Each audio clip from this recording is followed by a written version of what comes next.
नहीं सोचा था मैंने कि इस टेस्ट मैच के तीसरे दिन संडे दोपहर आपकी, मेरी और हम सबकी खराब हो रही होगी और इस वक्त मैं आपके सामने एक मायूस सा चेहरा लेकर आया हूंगा।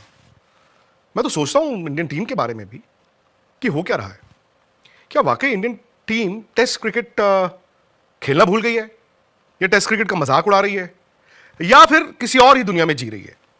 आई थिंक आज ना टेस्ट क्रिकेट में आप हारते हो जीतते हो कोई बात नहीं, और विराट के बिना, रोहित के बिना, अश्विन के बिना, पुजारा के बिना, रहाणे के बिना, मोहम्मद शमी के बिना एक ट्रांजिशन का दौर आना था।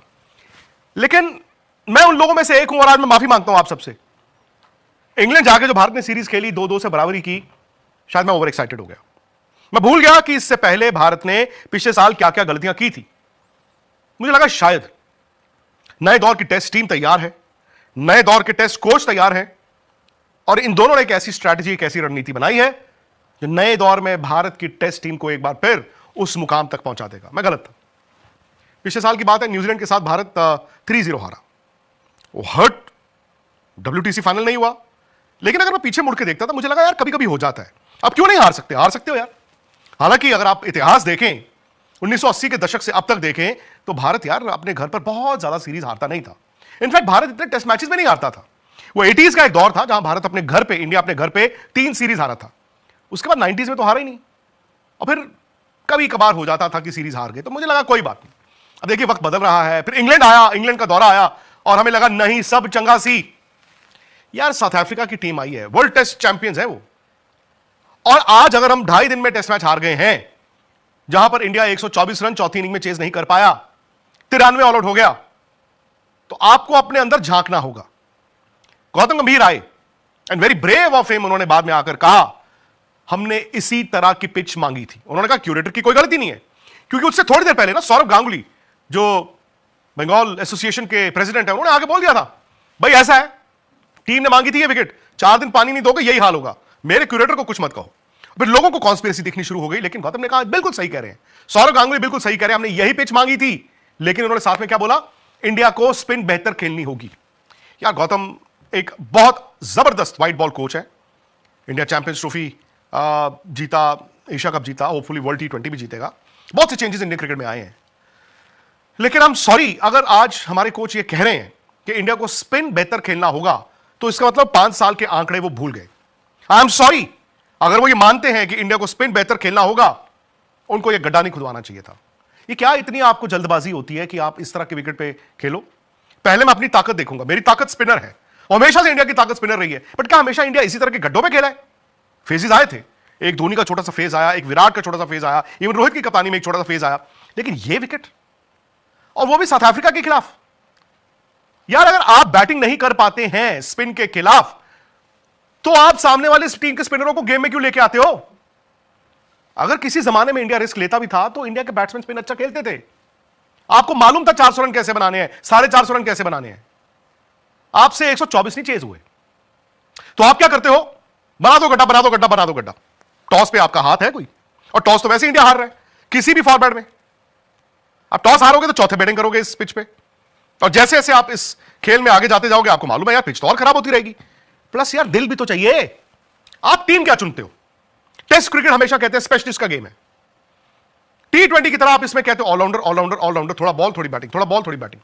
8 नंबर तक बैटिंग है यार, 8 नंबर तक बैटिंग है।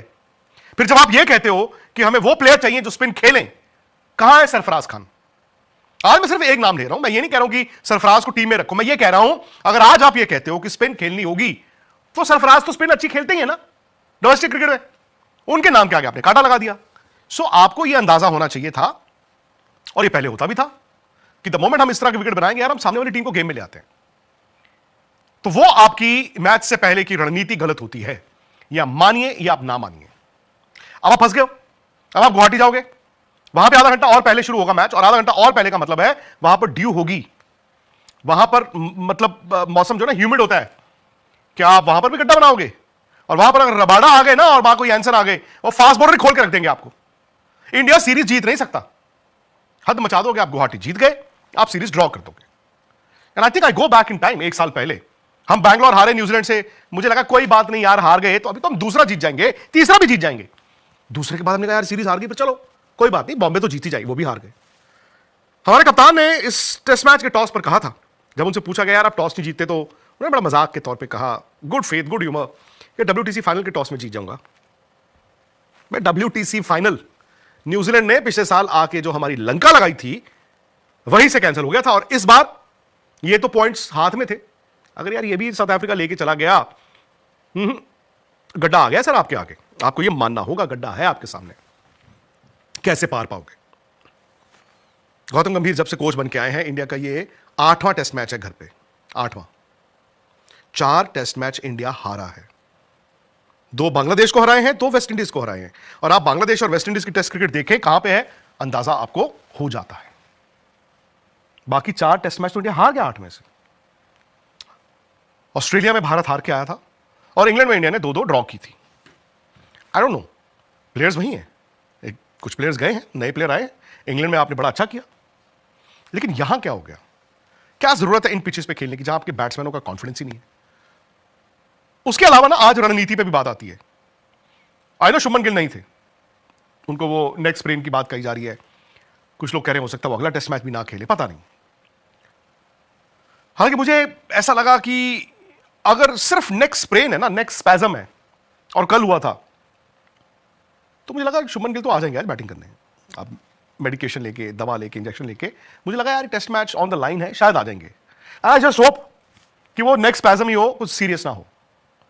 और आपने, एंड शुभमन गिल की भी गलती है, आप इतनी क्रिकेट राउंड द क्लॉक खेले हो, मीनिंगलेस T20 मैचेस आपने ऑस्ट्रेलिया में कंप्लीट किए जिसकी जरूरत नहीं थी। मैं बताता हूं, एशिया कप गई आपकी टीम, दुबई में जीते, शुभमन गिल सीधे पहुंचे अहमदाबाद टेस्ट मैच के लिए, वेस्ट इंडीज। अहमदाबाद से इंडिया टीम दिल्ली आई, टेस्ट मैच खत्म हुआ, अगले दिन टीम उड़ गई ऑस्ट्रेलिया, वनडे और 5 T20 खेलने। वहां से टीम ने फ्लाइट ली है, टीम सीधा पहुंची कोलकाता टेस्ट मैच के लिए। क्या हर T20 मैच खेलना जरूरी था, या उनको खिलाना जरूरी था? आप बाकियों के लिए वर्कलोड करते हो तो उनके लिए भी कर देते यार। फिर आज आपकी बैटिंग देख लीजिए, आप नाना करते हैं इंडिया ने कितने ओवर खेले और रन कितने बने, आपको 2-2.25 के रेट पे हमने रन बनाए। अक्षर पटेल ने, दी ओनली टाइम इंडिया ऐसा लगा आज मैच जीत जाएगा, वो थी जब आखिरी ओवर में अक्षर पटेल ने पहले एक चौका मारा और 2 छक्के मार दिए, 16 रन 3 गेंदों में आ गए। That was the only time जहां लगा इंडिया ये मैच जीत सकता है। Keshav Maharaj left arm spinner ball कर रहे हैं और अक्षर पटेल ने 2 छक्के एक चौका जड़ दिया। और भाई एक बात बताओ, सुबह से क्या हो रहा था? क्यों किसी ने चांस नहीं लिया? इस टीम में जायसवाल नई बॉल पे आउट हो गए, मैं लेफ्ट हैंडर्स की बात करता हूं। सुंदर 3 खेले, पंत 5 खेले, जडेजा खेले, अक्षर पटेल खेले, 5 लेफ्ट हैंडर्स हैं। किसी एक को आप कह देते लाइसेंस है जाओ, Keshav Maharaj left arm spinner है, इनको मार दो, 2-3 इधर उधर फेंक दो यार। आप 124 बनाओ या 424 बनाओ, रन बनते हैं जब बल्ले से निकलते हैं। वहां पर अगर आप खड़े हो, वहां पे गड्ढे में खड़े हो, एक गेंद पे आपका नाम लिखा होता है, वो इधर से इधर गई, आप आउट हो गए, रन बनाने की कोशिश भी नहीं की। तो ये क्या आपकी